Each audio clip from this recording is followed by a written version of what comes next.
morning, guys. Joe Miles here with Osseo Gear. This is the Mission Whitetail podcast. We're going to be doing a deep dive into what it truly takes to kill these mature bucks. We're going to step outside the box and look at the why for gear, tactics, training, and more importantly, the mindset from over 35 years of chasing these magnificent animals all over North America. Thank you for following along, and welcome to Mission Whitetail. Mission Whitetail, episode 55. Welcome back. We are in my office today. I've got my main man, Lucas Kincaid, here. Yep. Lucas Kincaid Photography. You can look him up on Instagram. He is world famous. Lucas. Yep. Turkey season. Yeah. How's it going? Kind of slow. A little slow. I actually was just replying to a text before we went live, and my buddy that is owns the property where I deer hunt said it is the worst turkey season he has ever had. Huh. And I know that there are a bunch of turkeys down there because my trail cameras were covered up. I mean, I think I had one picture with 12 longbeards in one picture. So don't know what's going on. What are you hearing is the deal? I mean, I'm seeing a lot of people knocking them down, but it seems like they're not in South Carolina. They're out in the... Yeah. I mean, this is the first year I'm hunting public land, so it is a different ball game because I have to deal with other people. It sounds like, from my experience this year so far, that they're gobbling on the roost, but as soon as they hit the ground, they shut up. Mm-hmm. And I don't know if, and that was earlier in the season, so I don't know if they have hens with them. There was one that was gobbling like crazy once he hit the ground, but it was Sunday and I was scouting. But yeah, couldn't find him any other day. But it's my understanding you were going to be playing hooky from work on Monday. And not coming into the office and going to be doing some turkey hunting. Is that true? That is true. So you're bailing on us for the baseball game tonight. Yep. We got the whole company going to the baseball game tonight except Lucas Kincaid. Yep. Because you were going to the turkey woods. Yeah. And then you are so hardcore that you're going to be sleeping in your car for 2 days? Friday night, Saturday night, and Sunday night. Sunday night. Three. Yeah. Now, Lucas, where will you shower? I'll shower on Monday when I get back. Before you come to the office on Tuesday, you better be showered up.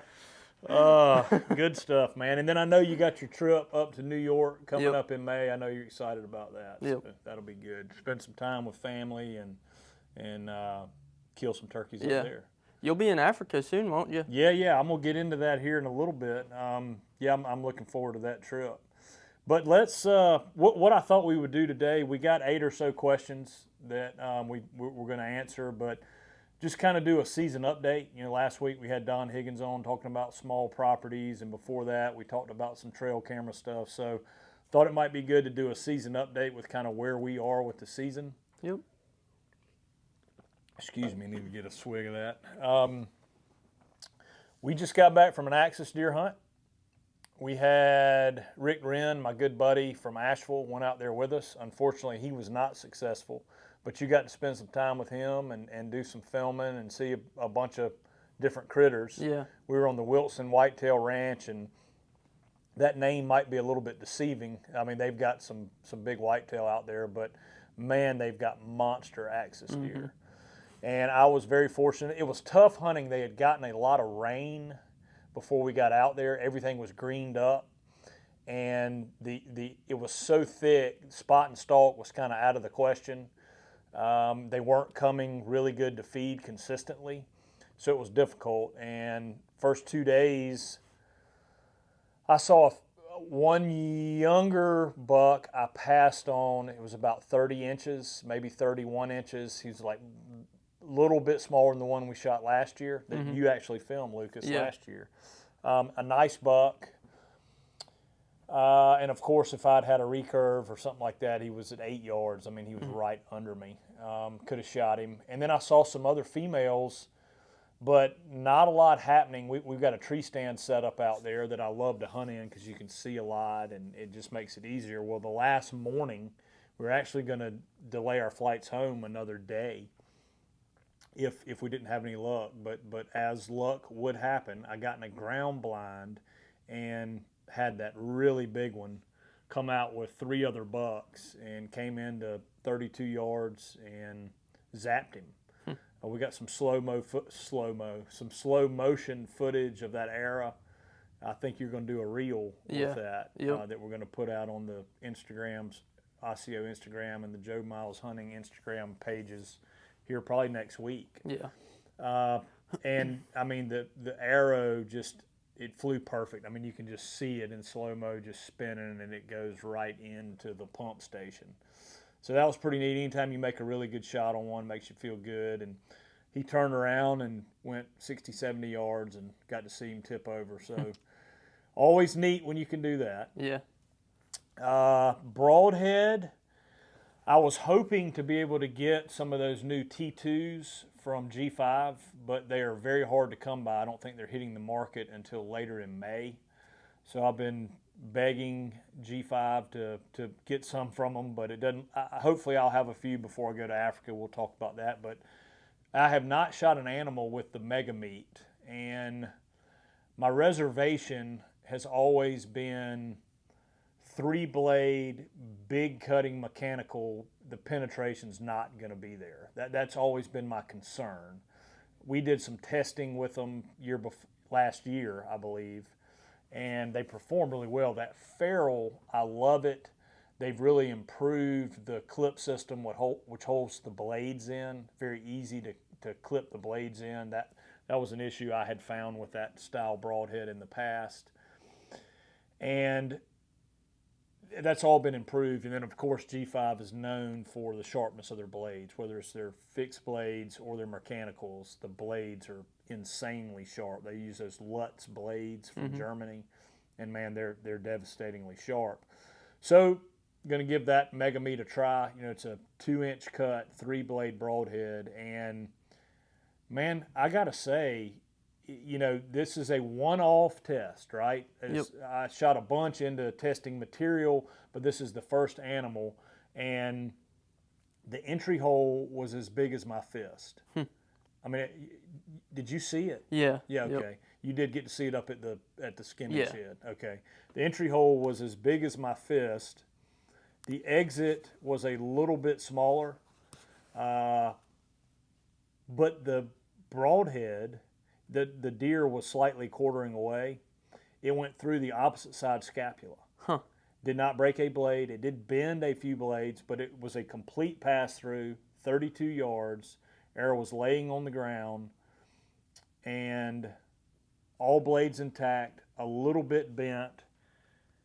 Deer went 70 yards, and it was... What you want me to do, Luke? Can you move tell me. Move the mic up a little bit. Move the mic up a little bit. Sorry, technical difficulty, guys. It's all part of being real and live. Thank you. It's my pleasure, buddy. So, Mega Meat, man, I've shot trypan through at least 100 different animals and have been very impressed with the trypan broadhead, with penetration and all that. I didn't think there was a way to improve on that. I think G5 has improved on that with the T2. Yep. And I'm not so sure that this 3-blade is not the way to go. My plan right now is to take some Mega Meats, and if I can get hold of some of these T2s before I go, take them to Africa. So I'm going to shoot some bigger stuff over there, some kudu, maybe an eland, gemsbuck, zebra, whatever else comes in. So that's kind of my plan there. But very impressed with the first encounter with the Mega Meat. And then, you know, I hear a lot of guys that have used them for years. I got a buddy, EJ from Texas, that's shot more stuff than you can even imagine. Just go to his Instagram page and see everything he shoots. And he's a big, what's the one before the Mega Meat? Straight meat. I don't remember. Yeah, I'm not sure. It's the 1.5-inch cut. He really likes those. He shot some stuff with the Mega Meat. Let's see, Ben Rising, he's big on the mega meats, killed a bunch of deer with them. So you hear guys that kill a bunch of stuff, and it's just good to get it and try it yourself and see if you like it. And so far, man, so good. Halo Knox, played with them, love everything about them so far. Went through the animal, got it back this morning, played with it this morning, still working flawlessly. It's got blood all over the knot, but it obviously didn't get into any of the components, so it's still working flawlessly. The one thing that is not a deal breaker, but one thing that I just think is a bit of a pain is when you put it on your string in the afternoons, when you pull it off of the string, it turns on. And so, again, this is my first time messing with these things. I've had a couple guys message me about those. They say if you push the button in and then pull it off the string, then it'll be turned off. So I'm certainly going to try that. The problem is it gets dark, right? It's dark, and finding that button in the dark and then having a long enough fingernail to press that button in makes it a little bit challenging, but I want to play with that more. But other than that, I mean, they're light, which I love because it makes the back end of my arrow lighter. It's bright as can be. Cutting them off, if you've got them in like light, it's easy to cut them on and off. They seem very repeatable. They seem very well built. Weighed a few of them. They're all within a grain or 2 grains of each other. So the tolerances are really good.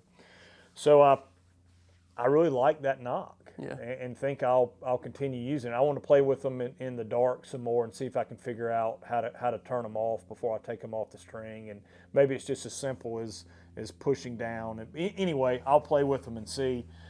Guys, if you've got any more recommendations on lighted knocks, I've tried the Luminox and the Nocturnals and the Fire Knocks and now the Halos, and I got to say I'm liking those Halos the best out of all of those. But would love to hear anybody else's thoughts that have really put another brand through the ringer. Like to give them a try. All right, moving on. We just got finished doing our season update, and we talked about sighting in your bow. Yep. The average guy does 20, 30, 40. 3-pin sight, he's got one at 20, one at 30, one at 40. I do things a little bit different. There's a lot that goes on in the whitetail woods between 5 and 30 yards. Yep. It can get really stressful really quickly. And the more I can do to simplify things, the better off it has played in my advantage. Not having to guess between 20 and 30 when things are going crazy, especially during the rut, or you're in a real tight thicket and you've got 1 or 2 little windows and he's kind of zigzagging through there. So the system I have developed, I like to get my bow shooting around 295 feet per second. 290 to 300. Really, 290. I've had some that shot 305. And I like to have my arrow in that 450 to 470 range. That's how much total arrow weight. I think that's a really flat shooting, but still gives you a lot of penetration. So I like that 450 to 470. You could stretch that up to 490, even to 500. What that requires with my draw lengths and the bows I'm shooting, I've got to shoot around 72 to 74 pounds to get to that speed. And what that does is I'm able to zero my bow in at 26 yards with my top pin. And when I'm zeroed at 26, I can move the target in to 5 yards, and I'll be roughly an inch high. And then I can move it all the way out to 30 yards, and I'm about a half inch low. To me, that is all acceptable in the whitetail vitals. Yep. It is acceptable. If he's at 30 yards and he is super calm, sure, I can aim a half inch higher than where I want to hit. If he's at 5 yards, I can aim at the bottom of his heart, and I may hit an inch high, and I'm right through the heart. Yeah. If it is getting western and I've got to move quick, then I just put it on the middle of the lungs and touch off the release, and it kills him every time. Yeah. 0 to 30, it simplifies everything. Now, let's say you've got a short draw length, or you're not wanting to pull over 70 pounds. You're wanting to shoot 60 pounds. Well, then it might change for you. It might be 25 yards and in, right? You might need to set your pins up at 25 and 35 yards. You got to play with it. You need to run your bow through a chronograph and then set your target up at 26 yards, or maybe it's 24 yards, and play with it and see what your maximum distance is. And I want to be within an inch to an inch and a half.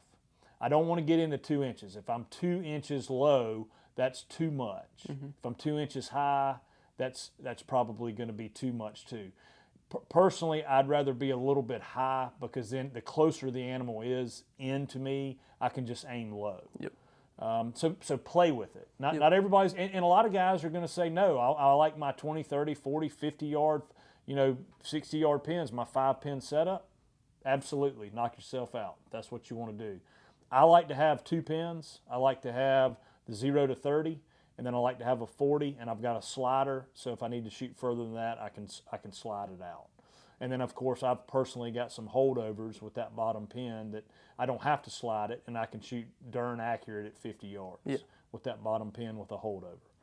So just got to put time behind the bow, but that's how I sight my bow in. As I think I really like the 0 to 30 1 pin. Yep. Lucas, is that how you do yours? No. I haven't even shot it in a while. I can't even remember. But we're going to change all that this year. Bro. Yeah. We're going to get some deer with the bow this year. Yeah. All right. Next on the list, bow test video just launched. Yep. We just launched that video. It's on YouTube, and we've combined YouTube channels. We took the Mission Whitetail YouTube channel and combined it with the Joe Miles hunting channel. It's got a real fancy name. I think, was it Wells that named it? I can't remember. I'm pretty sure it was Wells that named it. It is Mission Whitetail with Joe Miles. Yep. That's the name of the channel, and we've moved everything into that. All the old testing videos, all the season updates, all the Mission Whitetail podcasts are all on that channel now, and we will be closing the other one down soon. So guys, if you haven't subscribed, please go to that YouTube channel and check it out. It's chock full of lots of valuable information. So we're excited about that. The bow test video, obviously you can go there and watch it, but basically we took the Prime, the Matthews, and the Hoyt, their new flagship bows, and we did out of the box. We didn't do anything to them but put whisker biscuits on them. We did the physical weight out of the box of each bow. We did the speed of each bow, and we did the noise with a decibel reader of each bow. And pretty interesting results, not going to spoil it. I will say at the end of the test, I'm very torn. I love the way the Prime draws, and I love the way the Prime shoots. I have obviously shot Matthews for the last 10, 12 years, long time. I love Matthews. I am brand neutral. The lift was super impressive. I mean, the performance of that bow is unbelievable. The only thing I did not like about it, it has a really big hump in the draw on the back end. And then it's like a Ferrari. It is ready to go. It is ready to jump at. I mean, it's got a great firm back wall. It's not spongy at all. I mean, it locks in and it's there. But boy, if you whisper, it's wanting to go. They've got to get that speed from somewhere. And that big hump at the back, it reminds me a lot of the old Monster bow that they had, but it's got a lot more technology. It's a lot quieter, and that was a killer. I love that bow, the Monster. It just takes a while for your muscle memory to get accustomed to that, but 100, 200 arrows in with that bow and you'd be fine. But man, and then I look at the Prime and I'm like, oh, that thing, I mean, it draws like glass and it shoots great. The thing is balanced really good. So my plan right now is to shoot both of them. I don't have a lift. I've got my V3X. I would like to get a lift. I need to do that, but I've got the Prime and want to shoot them both a lot. And I normally like to make my decision on my entire bow setup by the 1st of June, and we'll be getting back from Argentina then, and I'll probably go to about June 15th this year, back and forth, and then kind of make a decision then. So that's my plan with the bows and what I'm going to select there. But that video, guys, check it out if you want to. If you're a Hoyt guy, Hoyt makes a great bow. They all make great bows, man, and the specs or the performance of them is really, really close. And at the end of the day, to me, it used to be I was all about performance, man. If one was 3 feet per second faster or a tenth of a decibel quieter, that's the one I always selected. But over time, I have learned that it really starts to come down to personal preference and how you shoot and how you grip the bow. It comes down to that, and so these dadgum bow companies have gotten so close with speed and sound that it's tough to for them to really separate. Yeah. But I will say the lift, it's got something in there, some kind of technology. It's got the speed and the quietness figured out. Yeah. And also this is how it came out of the box, right? So I think I'd have to look back at the video. But I think the lift had some string silencers on it. I'm not sure that the Prime did. Not sure that the Hoyt did. But anyway, check the video out, guys. Let me know what you think about it.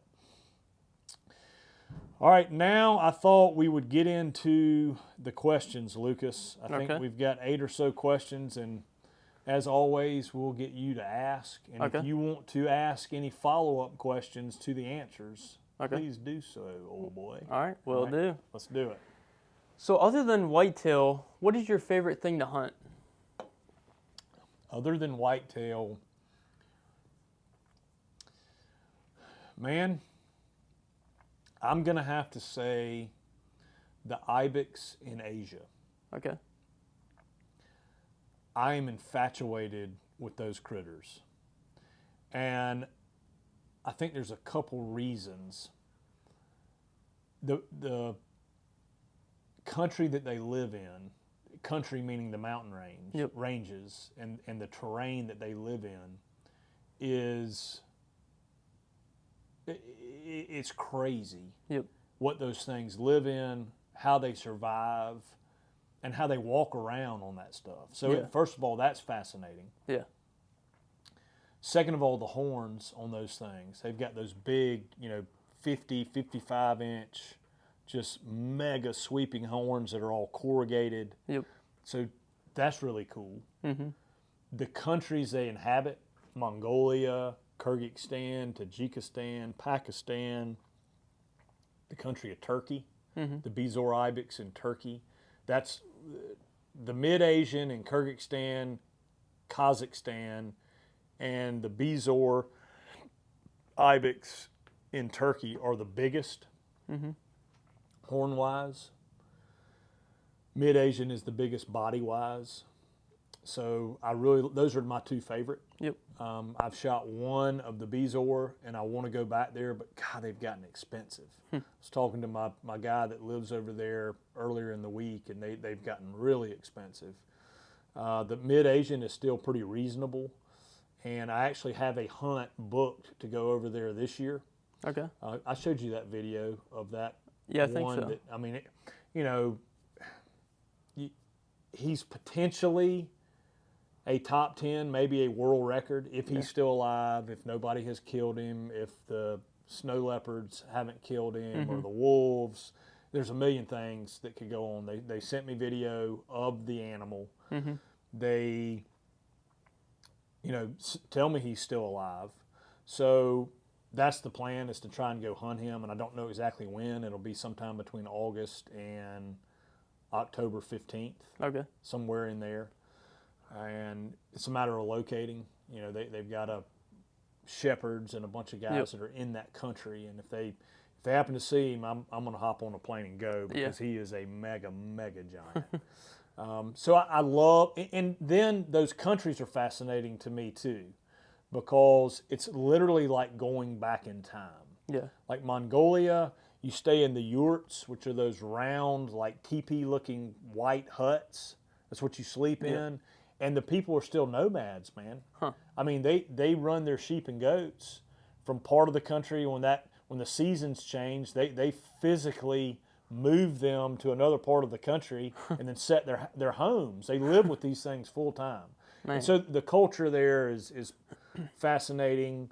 The countries are neat to visit. I've always loved to hunt, and I've always loved adventure, and that's real adventure. I mean, the last hunt to Kyrgyzstan, it's the flight over there, flew to Istanbul, Turkey, had like a 6-hour layover, then from Istanbul, Turkey to Bishkek, Kyrgyzstan, and then like a 18 to 20-hour drive to get into the mountains, and then a 10-hour horseback ride just to get into where these things live. So it challenges you on 3 different levels. I mean, obviously there's a financial challenge. Yep. You got to save up to be able to afford to do it. It's a mental mind game, trying to stay positive when you've got an 18-hour drive on these roads that they're not really roads. It's more like trails that vehicles can get down. The food is terrible. I mean, it's awful. So, Lucas, you would die. Yeah. There are no full rack of ribs over there, Lucas. So that's a story within itself. And then physically, right? Being able to sit on a horse. I don't ride horses a lot. So being able to physically sit on a horse for 8 to 10 hours on a trail, up through the mountains, and not being a horseman, that physically and mentally challenging.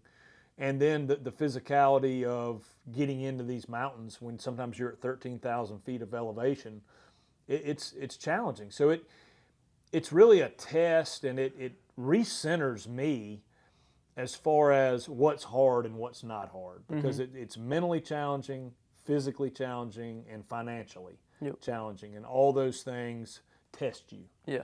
And so I enjoy that. That's other than whitetail. I mean, elk, mule deer, axis deer, going to Africa, the kudu and nyala over there are also. I like it all. Yeah. I like it all, and I like to bow hunt some of the stuff, and I like to gun hunt some of the stuff. Yeah.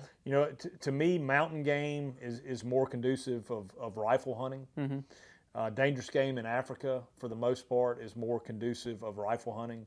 I think, you could do a Cape buffalo, you could do a leopard, you could do a lion, rhino and elephant. Yeah, guys have killed them with bows, but I think that's more of a rifle thing. The mountain game, to me, is more a rifle. And, guys kill sheep and goats and have even killed ibex with bows. But to me, that's more conducive of rifle hunting. Plus, you're in some areas that are pretty darn dangerous. Yeah. So I like to have an old rifle with some ammo with me, just in case. Yep. So anyway, let's move on to the next one. So what are your changes, if you have any, to your bow or arrow setup this year? Arrow will stay exactly the same. That's Okay. the Victory Rip TKOs, 4-fletched. Well, I'll say the arrow will stay exactly the same. Insert is their 60 grain stainless steel shock insert is what they call it. Weight obviously will be the same. The only possible change to the arrow is the knock. Okay. Again, looking at the Halo knocks, we've already beat that like a dead horse. So that's really the only possible change to the arrow. I've been shooting the nocturnals, and I'm definitely going to change to a different nock this year. So that would be the only change to the arrow. As far as the bow is concerned, the components on the bow, or accessories, I guess is a better way to say it, 0 changes there. I'll just run through them real quick.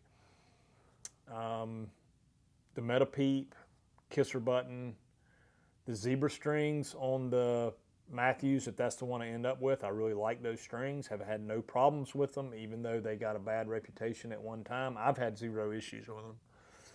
So I'll keep the factory string on there. If it's Matthews, it will be the, flatline stabilizers? Yeah, I'm pretty sure that's it. And that'll be a back bar and front stabilizer. Sight, played around with the Option Archery Canyon Pounder. Why are you smiling? I'm not. Canyon Pounder? That's funny? Yeah, that's the one that you're thinking Why about are you, using. why are you, that is kind of funny now that I think about it. Canyon Pounder, yeah. That's a good name. Stop laughing, Lucas. Your face is as red as the fire hydrant. What are you doing over there? Making me spill my drink. I like that sight. I love the way it has that window that closes, so you got a single pin horizontal, and then you can close the window, have 2 more pins. The only thing, it seems like everything I've got one little thing that throws it off for me. The slider on it. The slider, you're not able to lock the slider. Yeah. The chances of that thing moving without you moving it yourself are probably less than 0.5%. But I can see me going through the swamp in South Carolina, through this thick cutover, getting into my stand, and a branch or something rubbing up on that thing and turning it in the dark, and me climbing up in my stand and drawing back and shooting at that 10 point that's in there, and shooting 5 feet over his back and going, what just happened? And looking, and that thing moved, it rubbed up on a branch. Again, that's being paranoid. Yeah. And I have not given up on that site. I really like that site. I like the concept of it. But right now, I've got the black gold dual tracks. I like everything about that site. I don't think you are as accurate with the second pin, the pin underneath the top pin, because they're vertical, and you can't see daylight between the two. Yep. So I think if you had target archers that are listening to this, if you had 2-pin horizontal versus 2-pin vertical, that bottom pin, I think you're going to be more accurate with the horizontal pins because you've got daylight between the two. And now we're talking further yardages, and it's even more important to be able to aim more true. Yeah. So I'm going to play with the Canyon Pounder some more, and I may even give Dan Evans, who's an elk killing machine, he's the one that invented this site. Yeah. I may actually give him a call and ask him about the locking of that site. And maybe I'm missing something, right? Maybe I am. I mean, I've just gotten it and just played around with it. EJ, my buddy in Texas, he runs that site, loves it. So, yeah, bow, the only possible change would be the sight. Arrows, the only possible change would be the nock. Broadheads, I guess there could potentially be a change there. I'm guessing I will end up shooting the T2. Okay. Because I love the penetration of a 2-blade mechanical. But that could change. The devastation of that mega meet was insane. Yeah. It was literally insane. So my thinking there is if you hit an animal from the front of his lungs to the back of his guts, he is dead. Yeah. That mega meat is putting such a big, and think about that. Think about the kill zone now that you have. Yeah. I mean, you know, we talk about gut shot deer and not to get off tangent too much, but you shoot 1 1/8 fixed blade through their guts, you got no blood trail. There's two things you never say in hunting is always and every time, Yeah. right? Or I can't remember exactly what it is, but anyway, always and never. Yeah. Always and never. You never, that's, there is no exact all the time rules of thumb, but as a rule of thumb, 1 1/8 fixed blade through the guts, I've heard horror story after horror story after horror story, no blood, no deer, no blood, no deer. Tripans through the guts, 200 to 400 yards, leave him alone, he's going to bed right there. 12 to 18 hours later, he's laying right there in his bed dead, and there's a blood trail all the way to him. Yeah. So anyway, we're not going to get into a mechanical broadhead debate right now.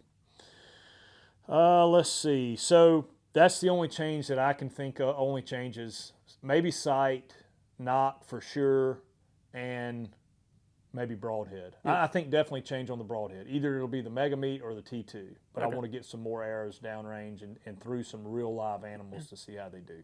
Yeah.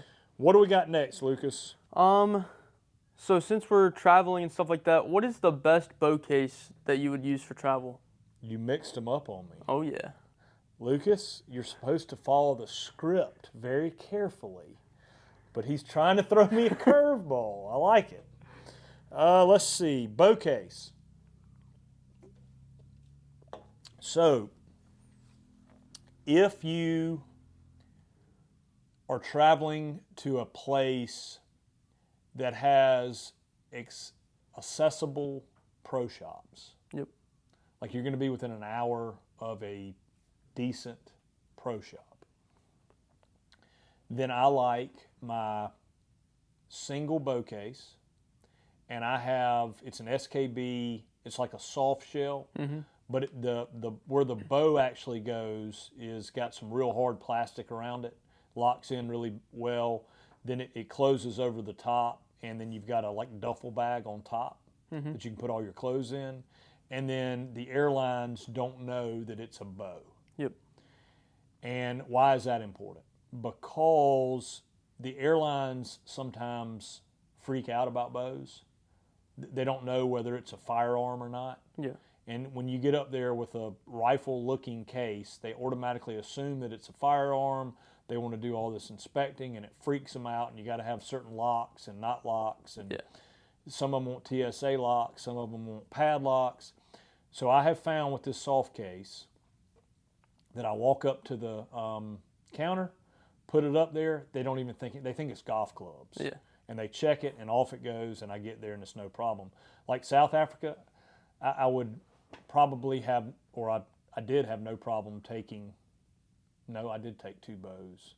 But I would have no problem taking 1 bow there because it's a little further, but if you're hunting in South Africa, you can get to an archery shop. There's a couple archery shops around, so if you did have a failure of some sort, you could get another bow, or you could get another string, or you could find a press. Yep. South Africa, you'd be okay. But for example, Botswana, it's where I'm headed in a couple weeks. I'm taking 2 bows with me, and I don't want to take 2 bags. I could take 2 of those golf club looking bags with me, but I don't want to take 2 bags. Yeah. So I'm taking 1 bag. I've got one of the big, hard case, double bow cases, so I can stack 2 bows in there, fill it up with my clothes, lock that bad boy up, and then I've just got to fight with the airlines. And when I get to the airline, I say, they immediately say, is that a firearm? I say, no, this is not a firearm. This is archery equipment. I don't say it's a bow and I'm going hunting. Yeah. I say this is archery equipment. 9 times out of 10, it's no problem, and off it goes. Yep. Traveling international, you need to, wherever you're going, you need to check with the airlines and just get all that dialed and dusted and read the rules. But everywhere that we've traveled, it's no problem taking bows. Yep. So that was a long way of answering. Yeah, that's fine. If it's something relatively close or where you can get to a pro shop, take that sneaky SKB duffel bag style bow case. But if you're going somewhere where you need to take 2 bows, then I highly recommend just biting the bullet, taking the double bow case. Yep. Okay. All right, Lucas, next question, buddy. What are your hunts for this year? What are my hunts for this year? Man, it is a pretty good year. Yeah. We just got back from Texas. We did the Axis hunt out there. Got Botswana Plains game hunt coming up April 29th. Be going for that. And then when I come back from Botswana, I'm going to spend 3 or 4 days in South Africa as well. I might get to do a little bow hunting over there. I've got to look at some of our photographic camps over there. Yep. So we'll hopefully get to sling a few arrows in South Africa while I'm there.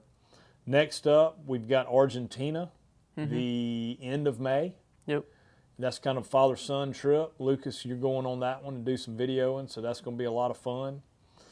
I've got the Kyrgyzstan trip for that big ibex we were talking about a little while ago.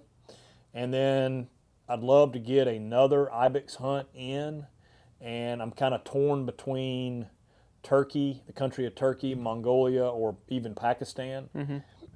There's a Sind ibex in Pakistan that lives in the desert. It's a pretty cool critter. I actually had a hunt booked over there a couple years ago and ended up not being able to go because things got a little crazy in Pakistan. So I ended up not going on that one, but I really do want to get over there. All my buddies that have hunted in Pakistan loved it, said there was no issues, people were great. So that's a possibility. But those are what. Oh, and Rick wants to go back to Texas to try to get an Axis, and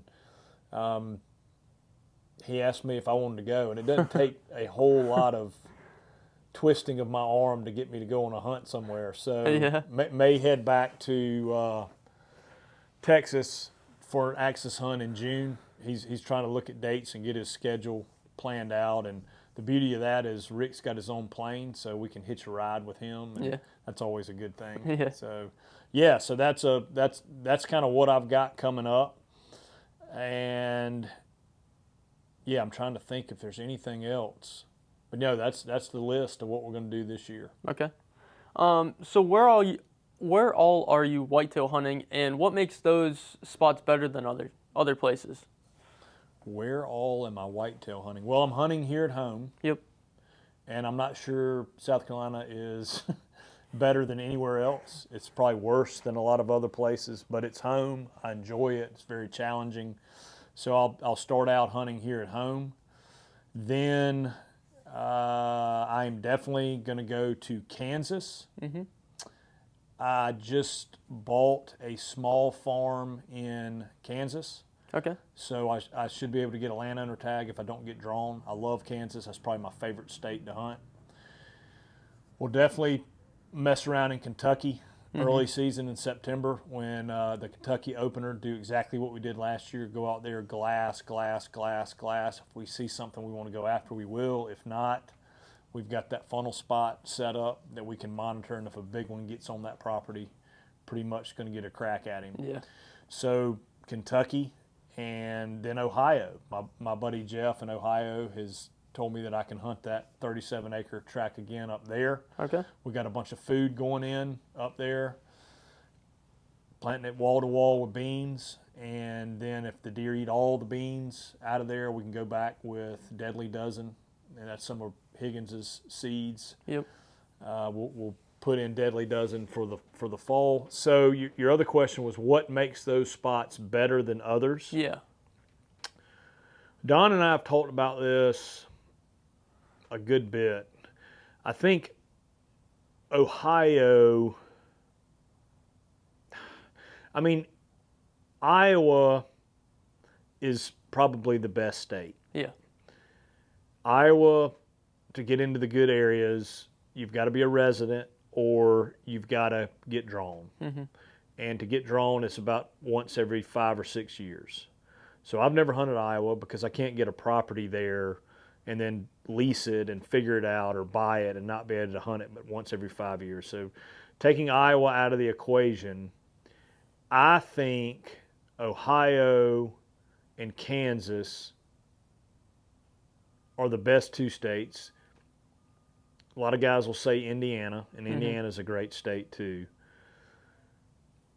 They both have issues. Both are bait states.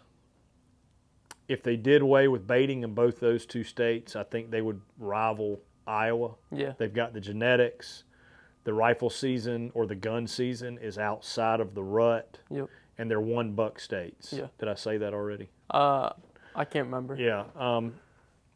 So 1 buck state helps. They've got the genetics. Rifle gun seasons are outside of the rut, so that lets some of your younger class bucks get by. Yep. So that's why I think you can get a tag right now over the counter for Ohio. Yep. Kansas, you got to get drawn or either own some property. If you own 80 acres or more, you can get a landowner tag, but you have to hunt that particular property. If you get drawn, you'll have 2 units, or maybe it's 2 units and 19 that you can hunt, but then it opens up your odds quite a bit. Yeah.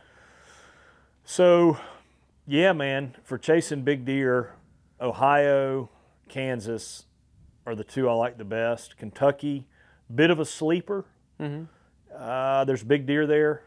Rifle season is right in the middle of the rut, so a lot of the younger bucks get whacked, and it's a bait state as well. Yeah. So I think if Kansas and Ohio did away with bait, do I have a problem with people hunting over bait? No, that's not what I'm saying. I don't care how anybody hunts. Yeah. If it's legal, do your thing, man. If you like to hunt with a crossbow, fire away. If you like to hunt with a rifle, fire away. If you like to shoot a 4-point, fire away. I don't care how anybody else hunts. Yep. It doesn't matter. More hunters, the better. I want as many hunters as we can get because I love the sport and I want it to be around for my son and my grandkids and for everybody. So I'm not getting on a whole philosophical tangent here. And I'm not running down crossbow or bait pile hunters. I've shot deer over bait. I've shot deer with a rifle. Never shot one with a crossbow. Never shot anything with a crossbow. But I don't care if that's how guys want to do it. It's how they want to do it. Do I think the mature bucks, you'd have more mature bucks reach older age class and be bigger if you did away with bait and you did away with the crossbow during the archery season? Yes, I think that's simple 2nd grade arithmetic, as Bobby Worthington says. It's simple math. If it becomes harder to kill them, you're not able to bait them in, then more of them are going to live. Yeah.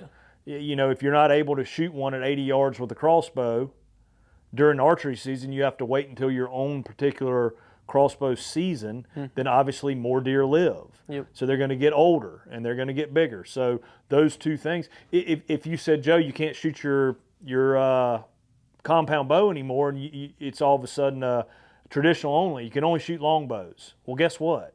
The deer herd's going to explode. Yeah. There's going to be a heck of a lot more deer to hunt. They're going to be bigger and older. So you can look at it a bunch of different ways. But anyway, that's why I think those states are the best to hunt. Yep. So what new products is Osseo coming out with this year? We're changing up a little bit. Yeah.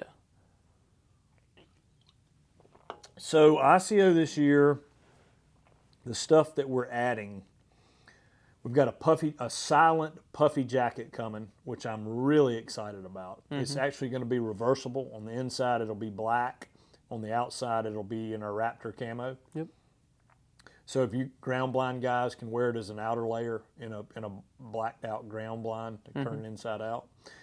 It's an insulating layer as well. It's very, very comfortable. I mean, heck, I'm going to be wearing that thing all year when it gets cool. It's really light, really comfortable. It's going to have Primaloft gold in it. Okay. And as I have educated myself in the apparel industry over the years, there is quite a bit of difference between Primaloft silver and Primaloft gold. Primaloft is state-of-the-art insulation. It's one of the best in the industry. But just because it's Primaloft you got to be kind of careful and look at your labels. Yeah. The difference in Primaloft Silver and Primaloft Gold is 13% heat rating. Okay. The gold is going to be 13% better heat to weight retention. So in other words, if you're looking at apples to apples, you'd have to put in 13% more Primaloft Silver to match the same as your Primaloft Gold. Yeah. It's more expensive, but that's okay. We our stuff is premium stuff, so we want to have the best possible fabrics and insulation that we can. So all of our garments will have the Primaloft Gold, and that puffy jacket will as well. We've got a billed beanie coming. It's merino wool bill. It's going to have a little bill in it. Yep. So I think those are pretty cool, and that bill is functional as far as keeping the sun out of your eyes and having a bill on your beanie. Late season hoodie or heavyweight hoodie, late season hoodie. It's going to be a 3/4 zip hoodie with a kangaroo pocket, rangefinder pocket. It'll have the slip in the back for your safety harness. It's going to be heavier than our midweight, and it'll be 100% windproof. Okay. So that's going to be a great outer piece. You wear that with one of our vests. Man, that's going to get you through a lot of the season. So very excited about that. We've got a leafy jacket coming for the guys that like to spot and stalk, like to turkey hunt, or want a little bit more camo in the tree. That leafy jacket's going to be really good, and it's an all-season piece. And then we've got a turkey vest coming.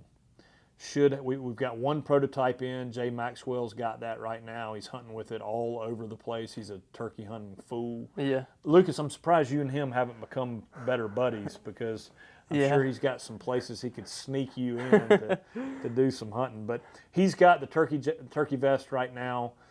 Should be getting 5 more prototypes in here in about 2 weeks. Hopefully, fingers crossed, so we can get those deployed for the very end of turkey season. But those things will be ready. We'll probably put them up on the website for sale February, March, so guys can get them before next turkey season. So yeah, that's what we got coming new. Awesome. So we just did that bow test video. Now, what other testing videos do you have planned for this year? We're gonna bring. We got so busy with Osseo, we kind of dipped away from a lot of our testing. We were pretty much punching them out pretty regular a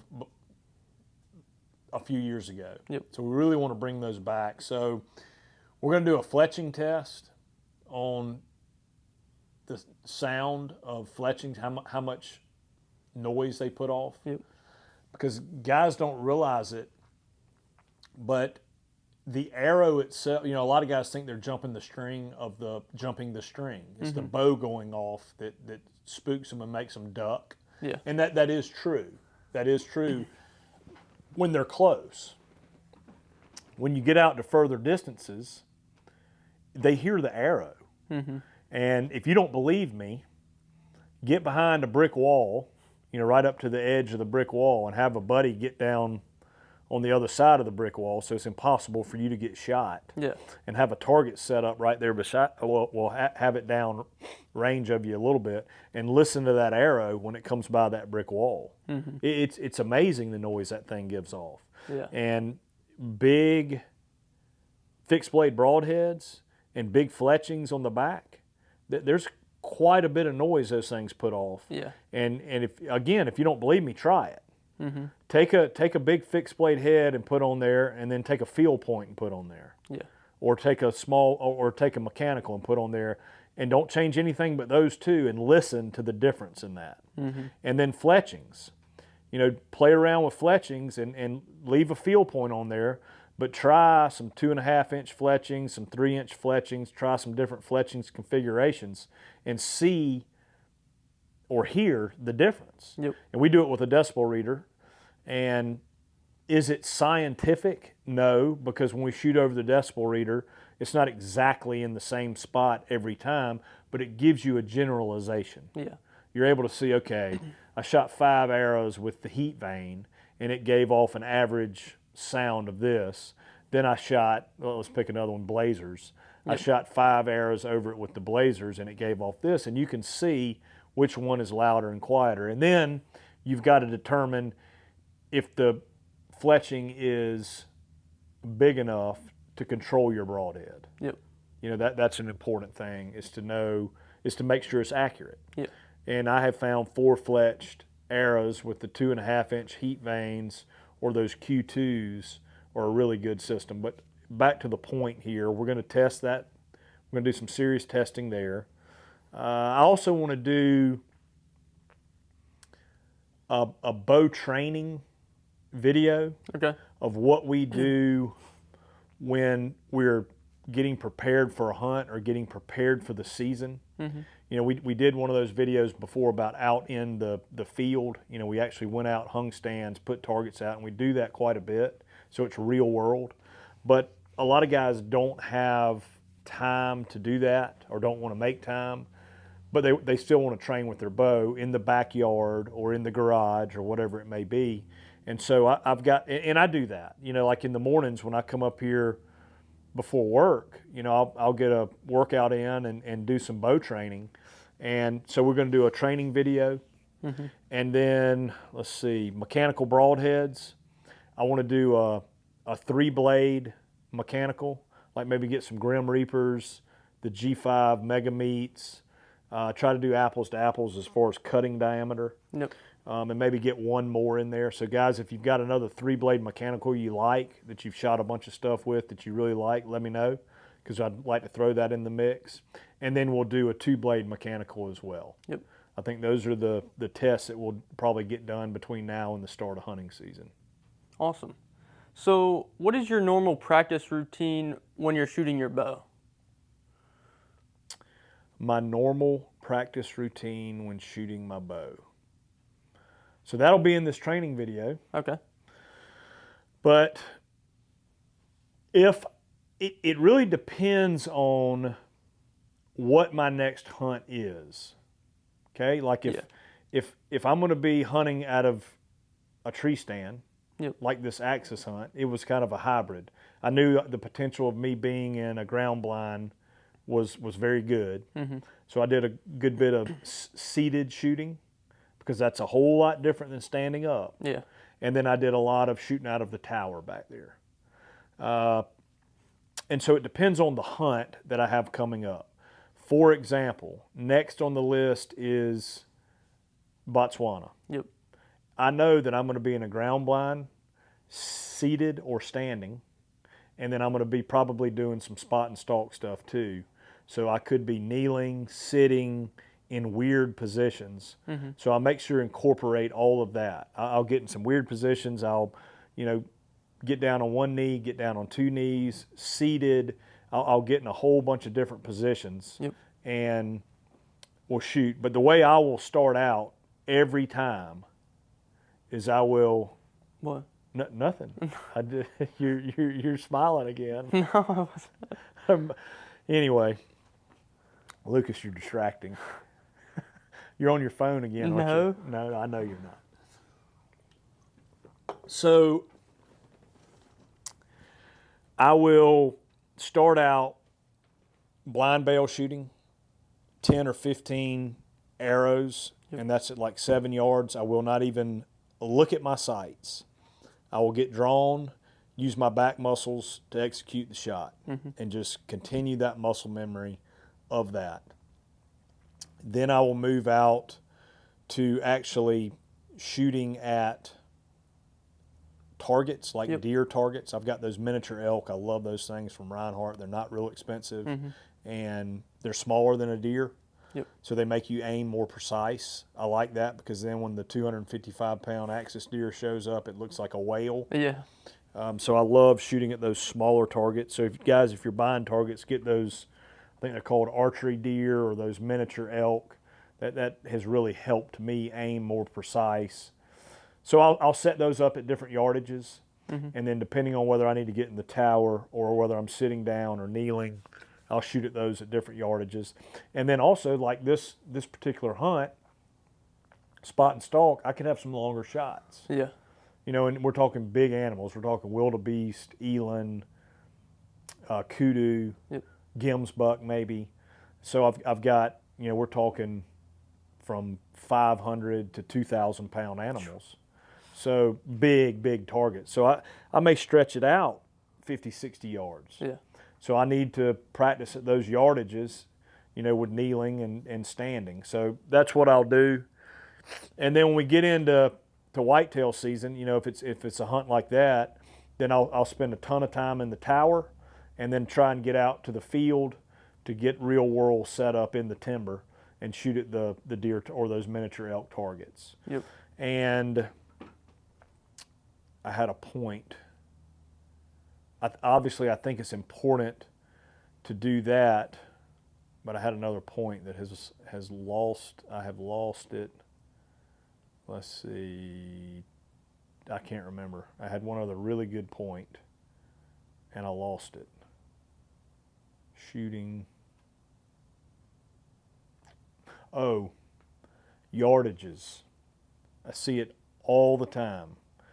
Guys will range and they'll set the targets up 10, 20, 30, 40, 50, 60. Mm-hmm. Those are the yardages.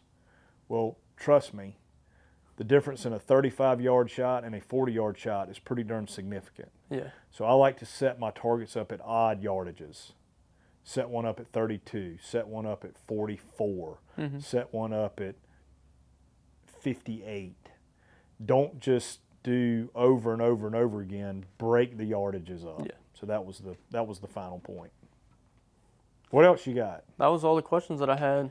All the questions. All right, Yep. guys. That's it. That's all Lucas and I have got today. So we'll be back next time. Don't know what we're doing next time yet, but we'll get it figured out. And we got to actually get them recorded and done before we go to Africa, Argentina, and you're going on your turkey hunting sabbatical here Yeah. pretty soon. Dadgum playing hooky on Monday, and then going to be gone for 7 or 8 days to New York turkey hunting. Yep. Well, I've created a monster down here at Osseo with Lucas Kincaid. Guys, enjoyed it. As always, any questions, comments, we'd love to hear them. Please do go check out that new Mission Whitetail with Joe Miles YouTube channel. A lot of useful information on there. Any videos or testing y'all would like to see, let us know. Thanks, boys. We'll be back next time.